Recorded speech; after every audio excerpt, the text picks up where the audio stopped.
Bonjour tout le monde, Patrice et Isaac pour un autre podcast en direct d'une ville magnifique en Europe. On est à Rome. Isaac, ça va bien? Ça va super bien, Pat. Aujourd'hui, Piazza Navona. C'est une place que je ne connais pas du tout, mais j'ai la chance d'être avec Pat. C'est pas ton premier voyage ici à Rome. Non. Puis on va en profiter pour faire des parallèles avec ce qu'on enseigne dans la méthode 48 heures, être avec vous. Puis en même temps, moi, ça me permet aussi de découvrir. Écoute, Patrice, je regarde autour l'architecture. Hier, on est venu ici et c'était complètement différent. Beaucoup de personnes. C'était bondé, c'était peuplé. Et ce matin, je suis vraiment heureux de pouvoir revenir et de ralentir un petit peu. Ouais, c'est pour ça qu'on est venu le matin, hein, à la Piazza Navona. Rome, en passant, qui est une ville absolument magnifique. Il y a beaucoup de beaux endroits. On pense au Colisée, on pense au Forum, on pense au Panthéon, on pense à la Piazza Navona, la fontaine de Trévi, les marches espagnoles. Enfin, il y a plein de choses à découvrir à distance quand même, à 45 minutes, 1 heure de marche. On a couvert une grande partie de la ville. On est ici à la Piazza Navona. Pourquoi? Parce que c'est un endroit qui a énormément d'histoire, Isaac. Cet endroit-là où on est, au début, il y a plusieurs siècles, en le fond, c'était un stade, un véritable stade. Et qu'est-ce qu'on fait dans un stade? Bien, on compétitionne. On performe. On performe, exactement. Fait que c'est un endroit de performance où on est. Et pourtant, quand on regarde en arrière de nous, Isaac, on voit pas de stade, hein? Non. Donc, il y a une espèce appelons-le comme ça, un innocent. Parce que c'est le pape Innocent. Innocent X. Il n'était pas si fou que ça, c'était le 10e à porter ce nom-là. Le pape Innocent, pour perpétuer le prestige du clan papal, a décidé de convertir le stade en un endroit pour faire rayonner le nom du clan, si on peut dire, de la famille du pape. Appelons-le comme ça, la famille, même si on sait que le pape n'est pas marié. Mais on voulait vraiment augmenter le prestige, fait qu'on a transformé le stade en y installant 3 magnifiques fontaines. Et imagine, Isaac, on est passé d'un stade, la compétition, à un endroit où on venait se détendre. Et ce qui est vraiment particulier de cet endroit-là, c'est qu'en été, je sais pas, pour ceux qui sont venus à Rome en juin, juillet, août, c'est excessivement chaud. C'est chaud et humide. Et le pape avait décidé, comme je le disais, d'installer des fontaines. Et savez-vous qu'est-ce qu'il faisait avec les fontaines en plein été? Isaac? Non. Il fermait les drains. Il fermait les drains? Il fermait les drains des fontaines. Et ici, ça devenait le lac de la Piazza Navona. Et les Romains venaient se rafraîchir. Donc, il inondait volontairement la place. Ouais, inondait la place. Fait qu'on est passé vraiment d'un modèle, appelons ça de même, où on était dans une performance dans un stade, et on est passé dans un modèle où on venait récupérer, on venait se détendre à la Piazza Navona. Aujourd'hui, bien, comme on le voit, les drains ne sont jamais fermés, évidemment, mais les belles fontaines, qui sont encore d'ailleurs en rénovation depuis 2 ans. Donc, on refait les fontaines. Magnifique. C'est rempli de restaurants autour. L'architecture est magnifique. Donc, c'est vraiment un bel endroit. Et c'est ce qu'on enseigne un peu, Isaac, aussi. Hein? Comment est-ce que quand on commence sa journée ou on commence sa semaine, bien, on rentre tous, je pense, dans notre stade. On s'est tous construit un peu un stade. Et très souvent, bien, on travaille en continu. Hein? On n'arrête pas. On n'arrête pas. On n'arrête pas, puis on n'a pas beaucoup de moments de récupération. Cette place-là nous rappelle que ceux qui performent à haut niveau, ils sont intentionnels dans leur pause. Ils sont intentionnels dans leur réflexion. Donc, ils apprennent à clarifier. Puis, un coup que la destination, tes 3 objectifs de la journée, tes 3 objectifs de la semaine ou de ton année sont bien déterminés, bien, les gens vont intégrer dans leur journée des moments de pause, des moments pour venir fermer les drains. Parce qu'au final, on les ferme jamais vraiment, les drains. Non, c'est ça. C'est ça qui, parfois, nous coûte cher. Ça peut coûter cher sur la santé. Je sais pas si c'est l'âge, Isaac, des fois, qui fait ça, mais on dirait qu'on devient plus conscient de son niveau d'énergie à mesure qu'on avance en âge, peut-être parce qu'elle est plus limitée. Donc, ce qui devient plus rare, on y fait plus attention. Donc, je regarde, moi, aujourd'hui, personnellement, bien, je vais essayer de concentrer mes tâches qui sont vraiment stratégiques à certains moments de la journée. Puis, je connais des gens qui prennent des pauses, des siestes l'après-midi. Ah oui? Mais Patrice, je reprends un exemple sur hier, quand on est venu ici. On voyait là, les personnes qui vendaient des articles sur le bord, on voyait des artistes qui peignaient, des musiciens. Allons-y, on va oui, se promener un peu. certainement. On voyait tout plein de personnes. Et d'ailleurs, étant donné qu'on marche aujourd'hui, bien, on va le voir. Vous allez voir un petit peu qu'est-ce qu'on a vu hier. À un moins haut niveau, dans ce sens où il y a moins de personnes actuellement. Mais comment on fait pour, justement, diminuer le bruit incessant qui est toujours là? Parce qu'on parlait tout à l'heure de prendre un petit pas de recul, d'essayer de ralentir, d'avoir un moment pour se ressourcer. Mais comment on fait pour vraiment déterminer puis dire hey, ça, je dois dépenser ou investir mon énergie là-dedans et ça, c'est du bruit? Comment on fait pour distinguer les deux? Bien, moi, je pense que la première réflexion qu'on doit faire, c'est d'apprendre à prendre des pauses stratégiques dans une journée. Puis, il y a des environnements de travail, Isaac, qui sont bien régimentés parce qu'il y a des pauses de planifier. Je pense à des environnements plus structurés où souvent, pour les travailleurs, peut-être, disons ça, qui sont syndiqués, bien, souvent, il y a des pauses de planifier. C'est pas un hasard, ça.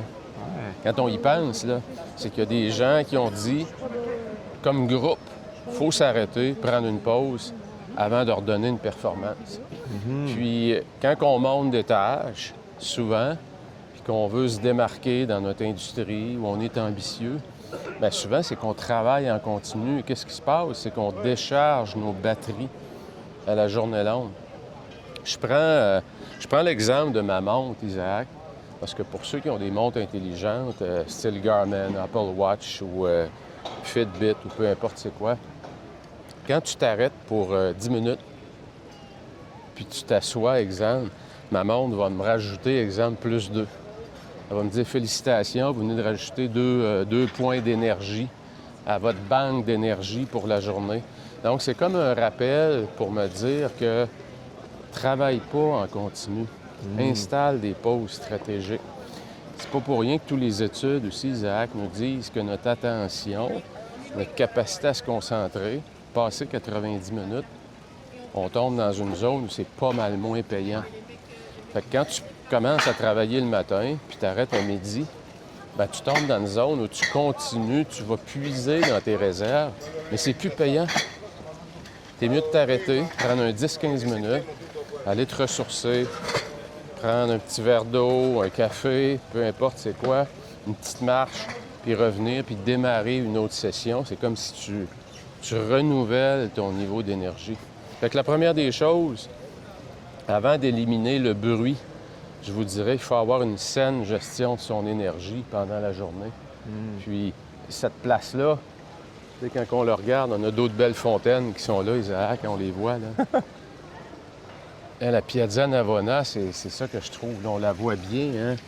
On la voit dans toute sa splendeur. Dans toute sa splendeur. Puis on peut voir la grandeur de cet endroit-là quand c'était un stade, là. C'était un stade ici qui contenait, selon les statistiques, quand on regarde, c'est à peu près 50 à 60 000 personnes. Fait que c'était de la grosseur d'un stade de football américain. Hein, puis on venait ici pour voir les jeux, les gladiateurs qui étaient à l'ordre, qui étaient à l'œuvre. Puis aujourd'hui, bien, c'est un endroit, comme tu l'as dit, Isaac, quand on vient ici sur l'heure du midi ou en après-midi ou en soirée, c'est le bruit total, c'est le chaos, t'as de la difficulté à avancer. Mais c'est ça nos journées, souvent, quand on prend pas le contrôle. On ralentit pas, on continue. On ralentit pas. À être dans ce bruit-là. À être intentionnel, un bel exemple, c'est comment est-ce qu'on a décidé de faire le podcast. On a décidé de venir le faire le matin. Ouais. Pourquoi? Pour éliminer le bruit. Parce que sinon, faire un podcast à 2 heures, quand il y a à peu près 5000 personnes qui sont ici et qui se promènent, puis tu as de la difficulté à bouger, puis tu as l'impression que tout le monde te regarde parce que tu fais un podcast, bien, on a décidé stratégiquement de ne pas venir ici à cette heure-là. Fait que, on a eu ce réflexe-là aussi. Il faut juste penser comment je peux l'appliquer dans ma vie.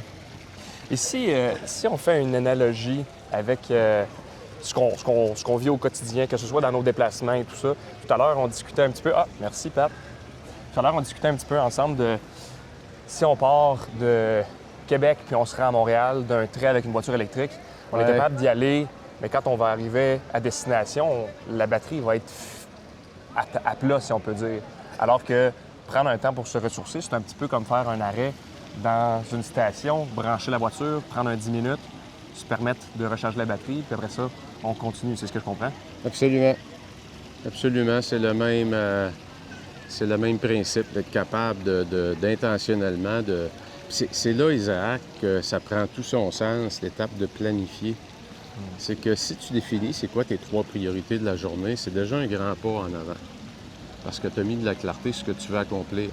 Mais si tu n'as pas pris 5-10 minutes de plus pour regarder ta journée et regarder à quel moment tu vas faire ça, puis dans quel format. Tu fais ça en batch de 15 minutes, tu fais ça un bloc de 2 heures puis tu attaques ta première priorité. Tu sais, puis c'est ça la réflexion intentionnelle qu'on appelle qu'il faut avoir. Fait que c'est 3 priorités. Tu veux maximiser tes avant-midi. Ben, tu peux faire 3 blocs de 45 minutes. Tu peux faire 3 blocs de 1 heure avec 3 pauses de 15 minutes. Ça te mène grosso modo de 8 heures à midi. Tu sais, on a vraiment de la liberté beaucoup aujourd'hui sur... beaucoup de gens ont de la liberté sur leur horaire, mais les gens associent souvent liberté d'horaire avec travailler en continu. Les gens n'ont pas la discipline de s'arrêter et de dire « OK, comment je travaille? » Parce que quand tu travailles par bloc, de 1, tu es beaucoup plus efficace.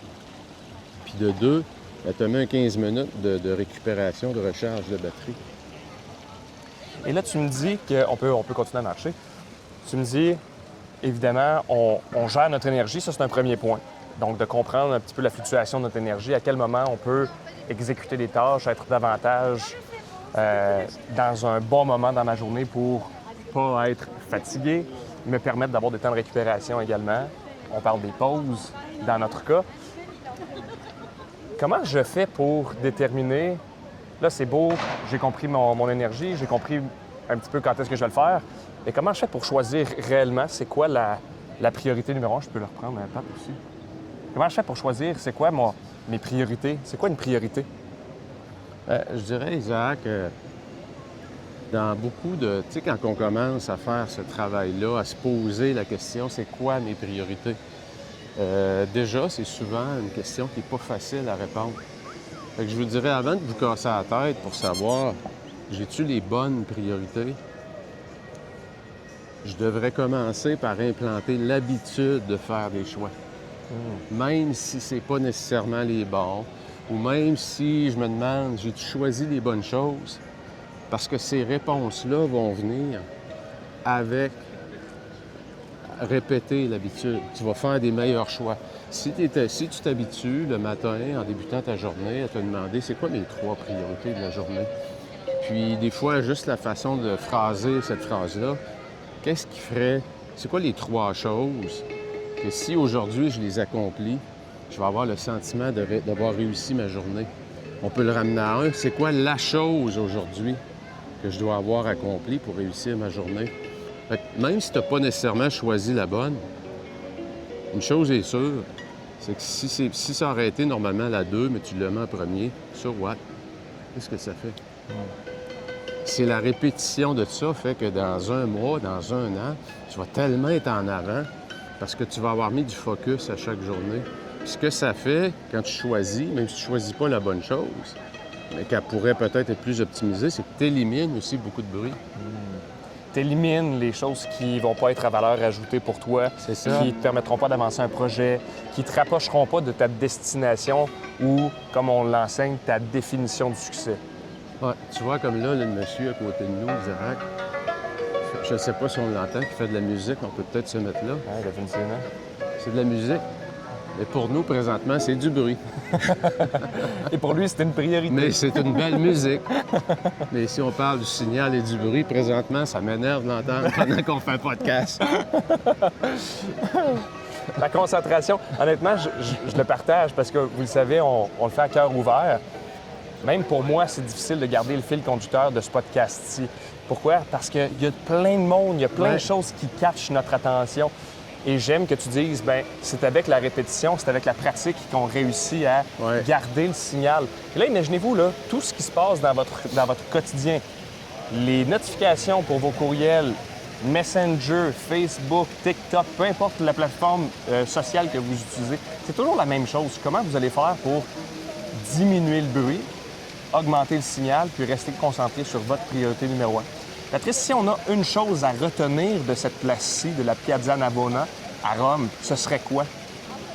Bien, je dirais, pour reprendre l'image de la place, c'est à quel moment de la journée qu'on ferme les drains. Tu sais, c'est un peu ça. C'est à quel moment que je me permets, je me donne le droit, ou sans se permettre, mais se donner le droit, que j'intègre dans mon horaire, parce que j'ai le contrôle sur mon horaire, une pause stratégique pour juste prendre du recul, faire le vide, juste se recentrer, refaire le plein d'énergie physiologique, intellectuelle. J'ai-tu le mindset au bon endroit? Un petit reset, contrôle, alt, delete, ferme les drains. Après ça, on peut rentrer dans une autre séance de travail où on peut avoir un meilleur sourire, où on peut être plus rayonnant. Pourquoi? Parce que on est en contrôle de notre journée. Puis, tu sais, tu prenais l'exemple, Isaac, ici, ça commence. Là, on commence, le niveau de bruit augmente. Puis il y a plus de gens autour de nous, là. Fait que, puis c'est pas facile, même à l'heure qui est là, de rester concentré. Tu as entièrement raison. Tout à l'heure, tu parlais, puis j'essayais de continuer à t'écouter. Mais avec tout puis on est dans un bel endroit, fait que notre œil... Mais c'est ça, nos journées. C'est ça qui fait qu'il y a des gens qui arrivent le soir qui sont vidés. Puis il y en a qui arrivent le soir qui ont un bon niveau d'énergie parce qu'ils ont contrôlé à quel endroit va l'attention de façon stratégique. Et tu dis à quel endroit va l'attention stratégique. Et là, on parle d'un endroit qui n'est pas nécessairement physique, mais il y a aussi votre endroit physique qui va faire une différence. Imaginez si, à tous les jours, vous travaillez dans un environnement excessivement bruyant. Comment vous pouvez faire pour vous mettre dans un endroit où est-ce que vous êtes bien pour travailler, où est-ce que vous êtes concentré? Et je dis travailler, mais ça peut être faire votre art, vous permettre de vous ressourcer. Même chose, les distractions que vous avez de par l'environnement physique ou numérique vont faire la différence entre est-ce que je suis capable d'accomplir ma priorité numéro 1 de la journée ou je me dirige encore une fois vers la facilité, vers le bruit. Isaac, il y a tellement de bels endroits à Rome. Puis je pense qu'on va faire une tournée des différents endroits puis essayer en même temps d'intégrer un concept qu'on enseigne parce que c'est une ville absolument magnifique. Écoutez, on est au mois de mars. Aujourd'hui, il annonce un beau 19. Vous le voyez par nos vêtements. Le matin en mars, c'est quand même frais. On parle d'un 10 degrés. Mais les Romains sont accueillants, sont chaleureux. C'est vrai. Le sourire est toujours là, la chaleur humaine, le côté latin des Romains, on le sent en Italie. Pour ceux d'entre vous qui sont venus en Italie, je pense qu'on ne peut pas être en désaccord avec ça. 100%. Sur ce, on vous souhaite une magnifique journée. Profitez-en. On lit toujours vos commentaires. Vous pouvez nous écrire à info@48heuresparjour.com. Patrice et moi, ça nous fait un grand plaisir. Et on se dit à bientôt dans un prochain épisode de podcast. Ciao!